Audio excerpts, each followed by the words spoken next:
So the time has finally come for the very first time in F1 24 career mode. After 70 episodes of this series, for the first time, we have got the third set of secret upgrades coming to one of our cars in this career. We couldn't get them at McLaren, we couldn't get them at Mercedes, and it took all the way here till round 14 to get them here at Toyota. We did a lot of work trying to get that recognition up, and finally this car is going to get a massive upgrade package after we've been basically stagnant the entire season, apart from one or two AI engine upgrades which you have no control over. Okay mate, I'm pleased to say that our new parts have come through without any issue, so they'll be on the car ready for the next race weekend. Oh, it's music to my ears. That's the only time I'll be happy to hear Mark get on the comms in this game.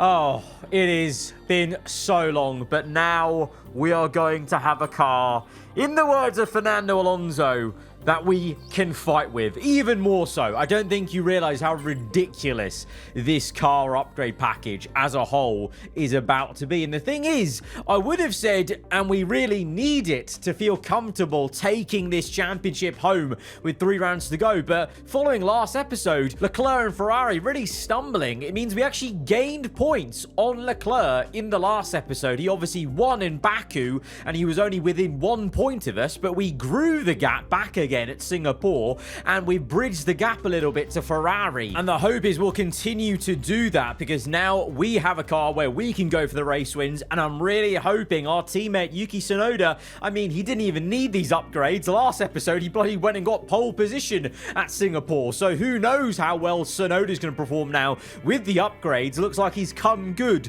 literally at the most crucial time. He's started to really pick up the pace. We just need to sort those strategies out, because obviously he threw away the win at Singapore with an awful strategy. But this is how ridiculous these upgrades are, and honestly, in a very comical way, this shows how baffling and strange this whole recognition secret upgrade system was with F1 24. I for one really hope it's not going to be present in F1 25.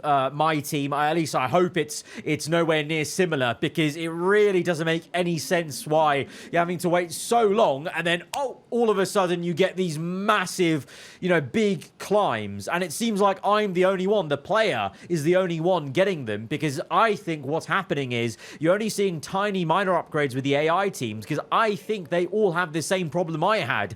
I think neither of the drivers in any pairing of the AI teams can get high enough recognition to unlock those last few upgrades, the ultimate upgrades. And so we're left with an R&D chart that is just mad. It is mad. We have now got a gap to the quote-unquote top pack on this grid of, Red Bull, Ferrari, McLaren, Mercedes, Aston. The gap there is basically the same gap that used to be there from Formula A to Formula B in this grid. Obviously, we know it hasn't mattered too much, because we've seen the likes of High-Tech GP, Haas perform really well, Williams as well, getting wins, getting 1-2. So really, we've been ignoring this R&D chart because it really hasn't told us anything in terms of the form, but you can't ignore such a massive straight line up improvement on this chart like this. Like, this will feel like a tangible, massive improvement, especially on the front end and the general downforce, which we've been lacking all season long.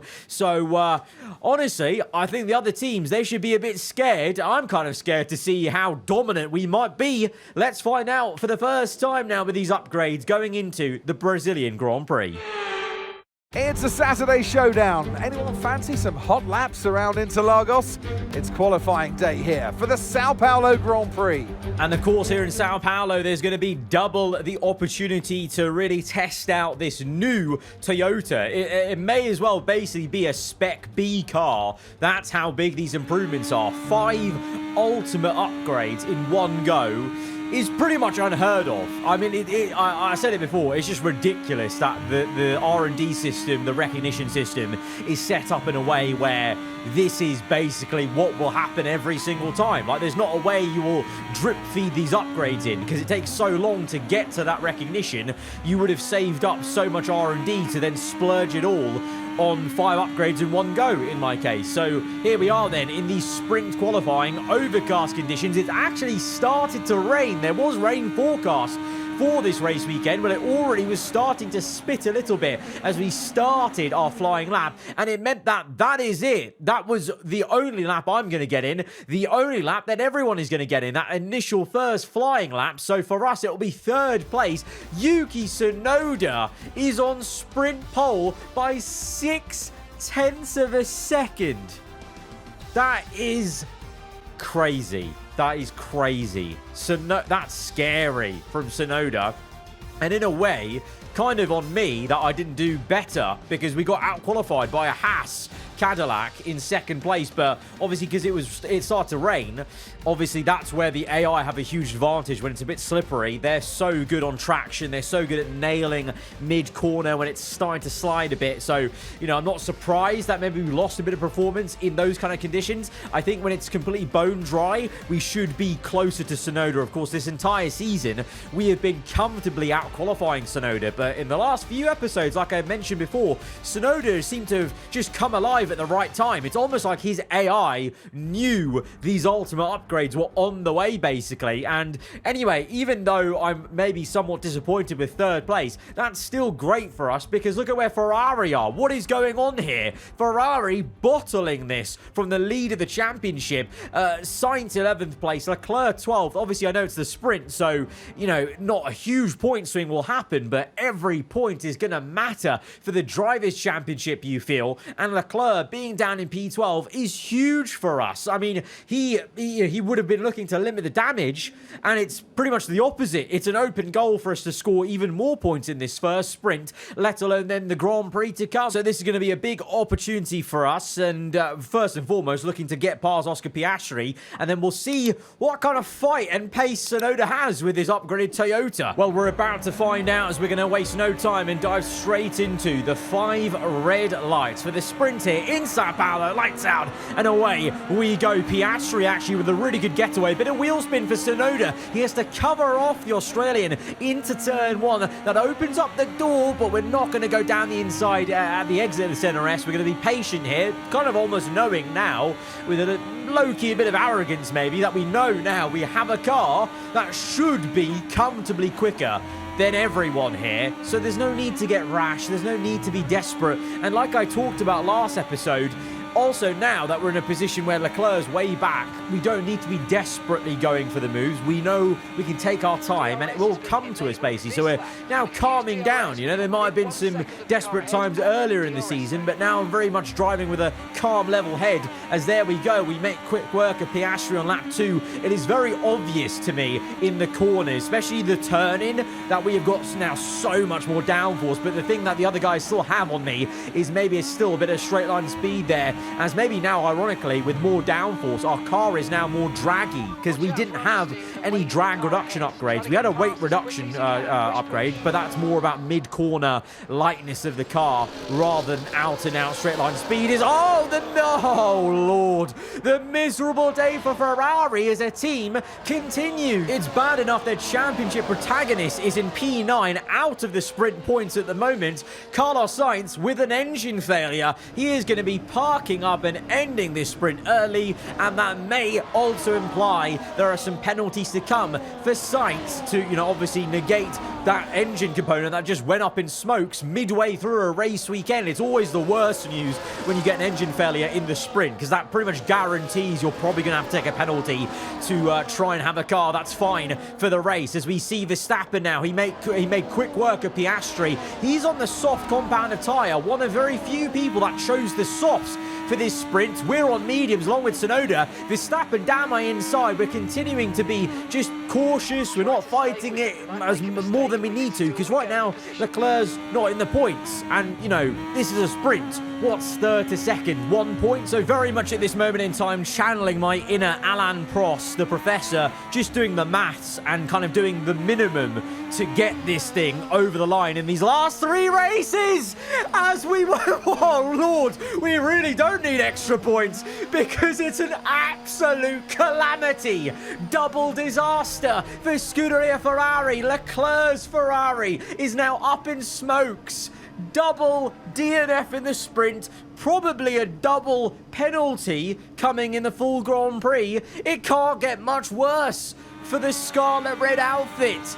This championship is coming towards us. It's already there. We're already in the lead of the standings, of course. It's basically being handed to us on a plate. What is coming towards us as a team at Toyota is the Constructors' Championship as well. I thought, I was fully prepared that we're down and out for the Constructors. Early on this season, I could see how consistent Ferrari were. I even said it, I think, to you guys in a previous episode earlier in the year that I think, it's Ferrari's, they've got it, basically. And I wasn't fighting for the Constructors. I was fighting for me as an individual and just hoping that the Toyota would get better at some point. It has gotten better, and now we're staring at an opportunity. I think we can turn the tides on Ferrari. Forget the Drivers' Championship for a sec. As a team, we can do this because Yuki Tsunoda comes through for a sprint win here in Sao Paulo. Verstappen will take second. We'll just come home in third. There was a little bit of a straight line speed issue there in that race, so I'll look to maybe rectify that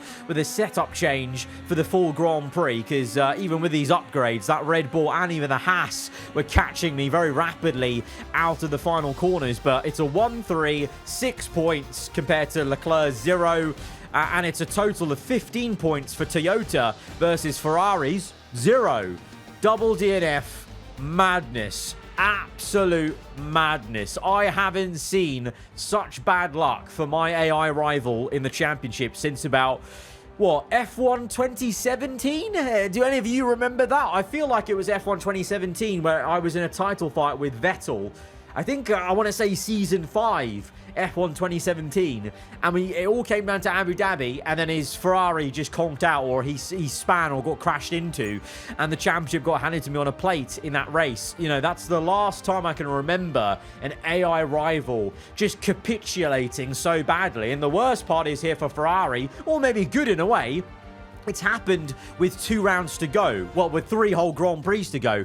That maybe actually is quite a good thing for them, because it means they can recover, in this full Grand Prix. They could turn the tides here in Sao Paulo very easily. It's overcast right now, so you never know. There could be some rain coming for this main qualifying and then for the race as well. And then obviously they've still got Portimao and Las Vegas to go. And obviously Vegas is very much going to be, pun intended, a complete gamble of a race really of what's going to happen. So it's not all lost, but you gotta agree, things are looking mightily great for us at Toyota as we now go fastest of all initially with this first flying lap ahead of Piastri, who did out-qualify me in sprint quali, so good to be ahead of the Haas Cadillac. Sainz is up there, and he's actually now ahead of me with his second flying lap. We're down to P10, so we need a much better second lap to get up there. There's actually a lot of improvement. I wasn't ready for this much improvement for the cars around me, but we've only gone green first sector, purple middle though, purple middle. So could we still be on maybe looking for an elusive pole position maybe, or just even simply the front row, because I do believe that Yuki Tsunoda once again is on provisional pole here across the line. What is it going to be? Green, purple, green. Oh, P7 only. That's a bit of a shock. That's a bit of a shock. Tsunoda. So, well, Leclerc's pulled up his socks. He's performed when he needs to. He's answered, in the time of need for Ferrari. He's got second place. He's on the front row, but Tsunoda able to, in these dry conditions, overcast but dry, get nearly 4 tenths on the Ferrari. Honestly, Yuki is absolutely cooking. And we're in P7. A bit, scratching my head. I got the most out of that car, I felt. And it's only good enough for P7. It's almost like these ultimate upgrades, they catapulted Tsunoda from qualifying in P10 to P14 way up to pole position contention now, it seems, for every session he's in. And for me, the upgrade simply moved me back to around P7. Remember, for the first half of the season, we were qualifying around P7, 6 to 5. Then our car really started to get worse relative to others, and we started qualifying P10, P11, P13. And it seems like these upgrades then, all they've done is got me back to where we were qualifying in the first half of the season, whereas Tsunoda's had this huge spike of performance for him as an individual, and the car is clearly working well. So I'm not complaining for the constructors. This is great, but also just a little little bit baffling where we're, losing the pace now compared to someone we've been beating so thoroughly for the whole season. But yeah, Leclerc second place. He answers when he needs it. Sainz P9. But remember, like I said, there's a higher chance that both Ferraris have engine penalties. So this could still be a long, long day ahead for Ferrari, for our rival, Charles Leclerc. Let's go to the grid and confirm that and then go on and find out. Welcome along then to where heroes and history are made. It's where the 2008 title was decided in the very final corner. And just 1 year later, Jenson Button stormed through from 14th on the grid to claim his one and only Drivers' Championship. It's time then for the Sao Paulo Grand Prix. Interlagos, always a very special race here in Brazil. It's a 2.7-mile circuit with 9 lefts and 6 rights for a total of 15 corners. The fastest lap today should have an average speed of around 135 miles per hour, if, of course, the weather stays dry until the end of the Grand Prix. Off the back of a fantastic qualifying session, it's time to see how our starting grid looks like for today's race. Yuki Tsunoda lines up on pole position, and Nico Hülkenberg completes the front row. Looking at the rest of today's grid, we have Behrman, Oscar Piastri, Fernando Alonso, an RB, Verstappen, Norris, Perez, Ricciardo, Albon, Russell, Ocon, Sargent, Hamilton, Stroll, Vesti, Joe, Leclerc and Carlos Sainz will start from the back of the grid. Now it's almost time for lights out, so let's go down to the track. And alongside me today, a man small in stature but big on comment, Anthony Davidson. Hello. Let's look at their season, and particularly against their teammate. Fair to say, they've got the better of them more often than not. Now, I'll be generous here. It's not that long ago that you were racing and entertaining us on a Sunday. But in the years since, the sport has changed quite a bit, hasn't it? Yeah, it really has, Crofty. The cars have got bigger, they're heavier. But critically, there's more downforce to play with as well now. There was around 4 tons of downforce on the car at 300 kilometres an hour when I drove. You're now looking more towards 5 tons of downforce. So there's a big difference in performance. But because of that, the car being heavier and bigger, you've got to drive in a smoother way. You've got to look after it a bit more. You've got to nurse it through the slow speed corners more. They were much more nimble, agile machines when I drove in Formula 1 compared to now. So confirmation then, it is a very bad day to be a Ferrari driver. They're on the last row, P19 and P20. Incredible. I could not have foreseen this coming, especially the timing of it, of them having such a bad weekend on the weekend where we get 5 ultimate upgrades coming in. Like, this might end up being the biggest swing of a pendulum of a championship in terms of blowing up the gap from me to Leclerc and then swapping positions in the championship with Ferrari, because I actually think we could fully bridge and then overtake Ferrari in this one race if we can do what we have to do, which is using the best car on the grid now to get up from P6 to at least P2 and see through a 1-2 for Toyota. And I hope, for goodness sake, for Yuki's sake, that he doesn't bottle this strategy, because he deserves to get a full Grand Prix win in his career in this series. He couldn't do it in Singapore last time out. Can he do it here now with the upgrades as we go to 5 red lights? 3 rounds to go. This one seems like a pretty crucial one. Lights out, and we are underway. It's a slow one for a couple of people. Behrman coming across to defend Fernando Alonso. Piastri in there as well. Tsunoda has lost pole position. He's down to P2. I think it's Hülkenberg in the lead of this race. The Haas Cadillacs really quite quick on acceleration there. Hülkenberg leading this race. Tsunoda down to second. Please, Yuki, for goodness sake, let's not. I hope I just didn't just jinx it by talking about him bottling another pole position, as we have a ferocious little fight with Oscar Piastri. Surprise, surprise. We've been having quite a few battles with Piastri, and I'm probably not his biggest fan after what happened in Silverstone, of course. But we're up into P4 and now chasing after our old F2 teammate Ollie Behrman, doing very well and flying high again in the high tech. It's always nice to see him doing so well. And really, to be fair, right now, Behrman's probably thanking his lucky stars he's not in the Ferrari he wants to get into, because Leclerc is drop dead last. Sainz is P17, as we see Tsunoda now trying to retake the lead. He lost off the line. Hulkenberg, with a wealth of experience, looking to defend in the Haas Cadillac, but Tsunoda is remaining firm with his attack, but just can't quite do it. Meanwhile, behind, Alonso can get the move as Piastri is falling away. The Aston Martin Honda up into P5. There goes Tsunoda on the inside now with DRS aided, and he is up into P1. He retakes the lead, and I'm hoping for his sake now in clean air he can wave bye-bye and just pull away and control this entire race, depending on what we can do, obviously, later. And meanwhile, Leclerc, last place.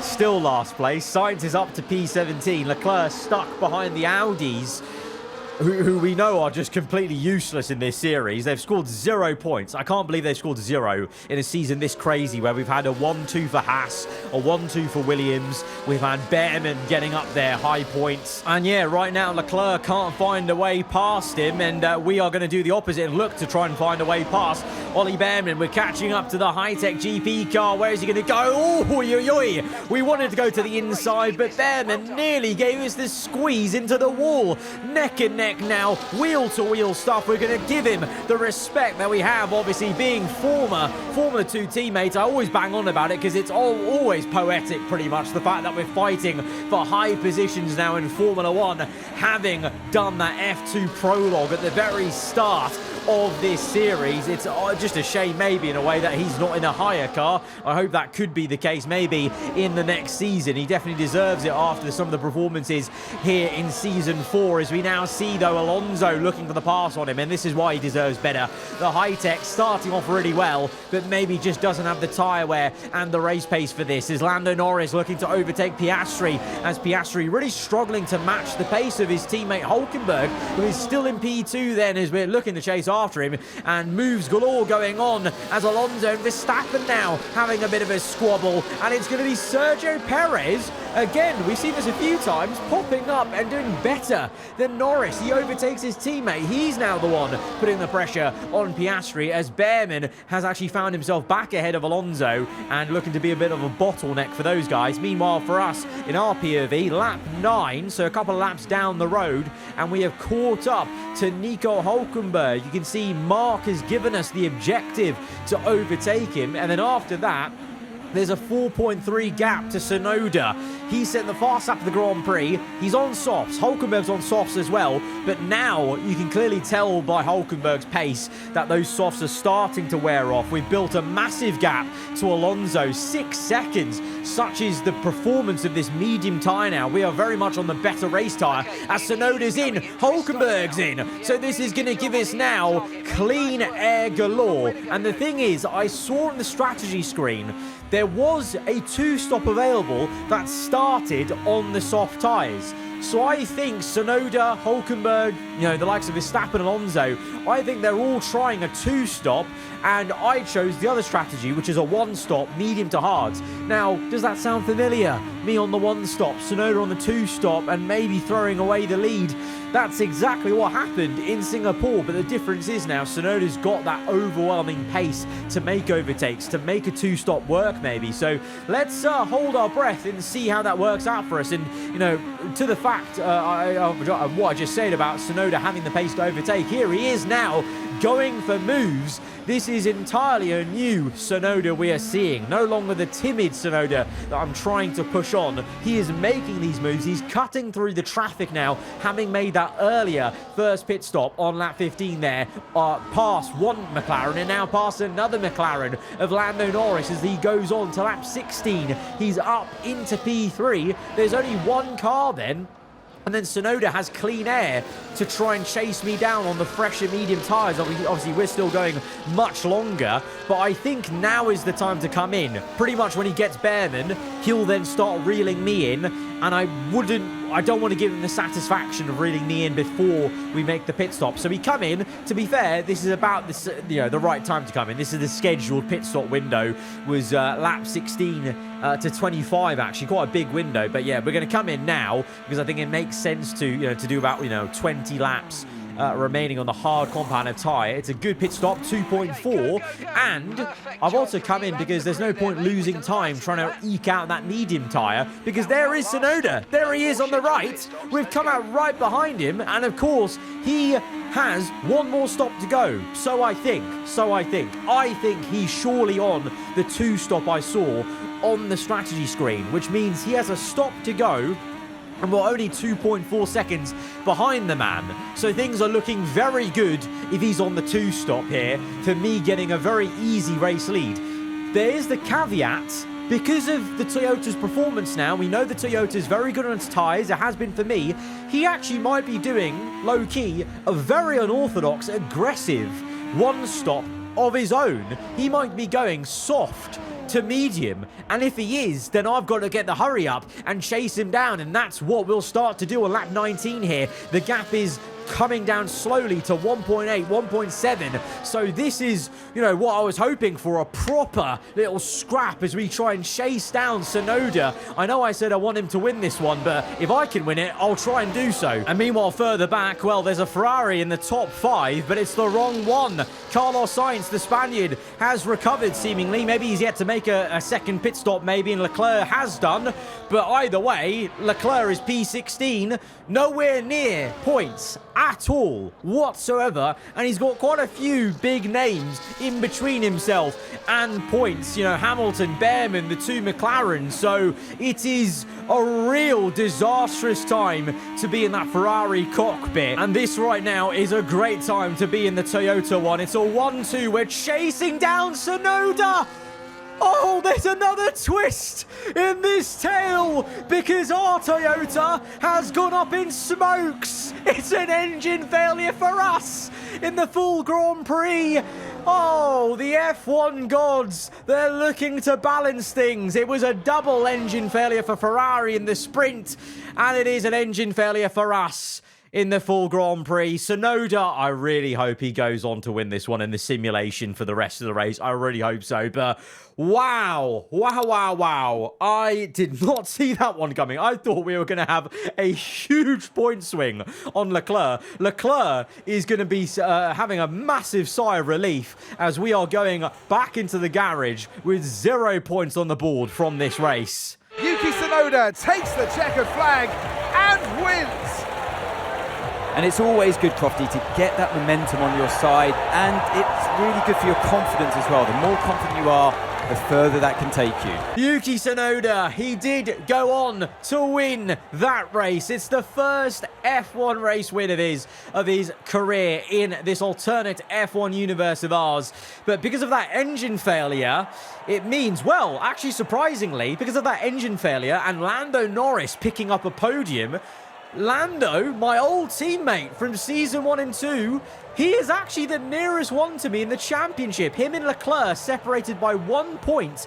The gap is 14 and 15 respectively to myself. With 2 rounds to go, that's still very much in play, but I didn't see that coming. So all of a sudden now, we've gone from a repeat of last season, me v Leclerc, to now all of a sudden our old teammate, Lando Norris, has got into this fight with the last 2 rounds to go. It might be a 3-way fight here. And meanwhile, in the constructors, we definitely would have taken the lead had it not been for my engine failure. We're 4 points off Ferrari. We can definitely turn the tides here, but because of that engine failure, annoyingly, we actually lose overall rating. We were 97 rated. We're now back down to 96, and very nicely, Tsunoda now has got 1 recognition percentile on me, so he dropped back down to 59%. So we've got all those upgrades in, and now we've lost the ability to do the other upgrades, which, to be fair, for everyone else's sake, was maybe a good thing. But yeah, Tsunoda bringing it back with a race win and bringing back some recognition. But it's game on, maybe, for 2 rounds to go. Toyota v Ferrari, and can Lando and Charles do anything to bridge the gap to myself? It's a dramatic race here in Sao Paulo. I'll see you guys in the next one. Hope you enjoy the rest of your day. Goodbye.